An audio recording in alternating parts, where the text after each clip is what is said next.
Welcome back. New at 5:30. It's the debate over artificial turf versus real grass, and it was reignited after Aaron Rodgers went down with that season-ending injury after just about 4 plays in New Jersey. Happened on artificial turf, and as you know, Ray J is all natural grass, has been from the very beginning. So let's bring in ABC Action News reporter Michael Paluska at the stadium tonight. Michael, you know, growing up here, it's always been grass in Tampa, even in the old sombrero. I can't imagine it any other way. So why is this even an argument? We need a real true Buck fan on this station.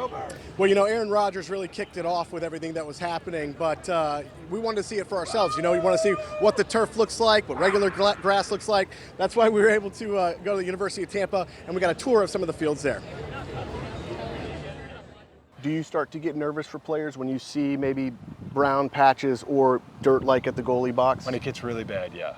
Scott Brickett is the Assistant Athletic Director for Sports Medicine at the University of Tampa. His main focus, no matter the turf, keep players safe. You want to try and prevent the injuries that you can. Yeah. So their injuries are endemic to sport.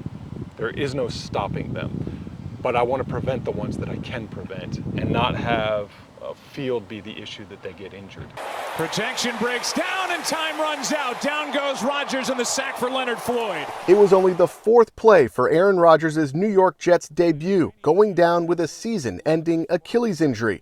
Brickett says turf is something players have argued over since the first artificial stuff went into the Astrodome in 1966. I wouldn't say it's just because of Aaron Rodgers, but I think football players in general feel more comfortable on natural grass. And when you feel more comfortable, it's the same thing with they feel more comfortable in the certain shoulder pads. They feel more comfortable in a certain helmet. There's a resistance to change. And I think that, especially if something has gotten a bad name, it's difficult to get out of that bad name. So those early generations of artificial turf created a difficult situation for these new generation of turfs. Even superstars like Eli Manning and Patrick Mahomes disagree. I think it's pretty simple.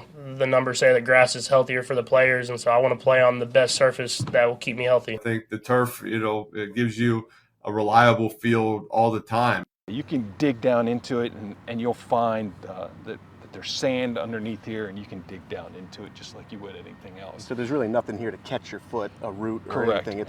And that's what you want, is you want your cleats to be able to release when you need them to. The University of Tampa has a combo of real grass and artificial turf. The men's baseball team is playing their 2nd season on artificial turf. Brickett tells me the consistency in the field, drainage, and cheaper cost to maintain were all factors to make the switch. Have you treated anyone over the years that you saw an injury happen on artificial turf and you said that happened because they turned and they got caught and it was because of the turf? That's a difficult question to answer. I don't think you could conclusively say that about any injury, especially not in the next generations of turf that you're using right now. The turf now, we actually saw less soft tissue injuries since we've installed turf. Now, is that coincidence or does that have something to do with it? We're not really sure.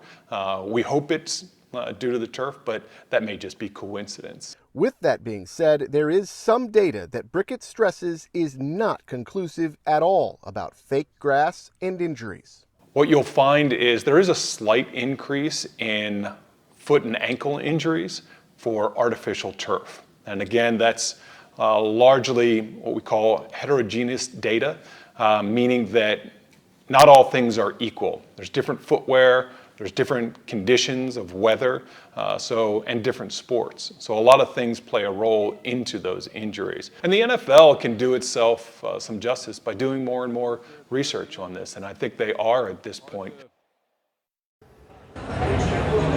So, technology might help with this. You're talking about, people moving in certain ways, different types of shoes. Artificial intelligence and supercomputers could probably take those numbers, Brickett was telling me, crunch all of that data so that they have everything in a row and they can figure out what's better for you, artificial turf or the grass. But they haven't done this artificial intelligence study yet, but he thinks it is in the works. We're here live in front of Ray J, Michael Paluska, ABC Action News.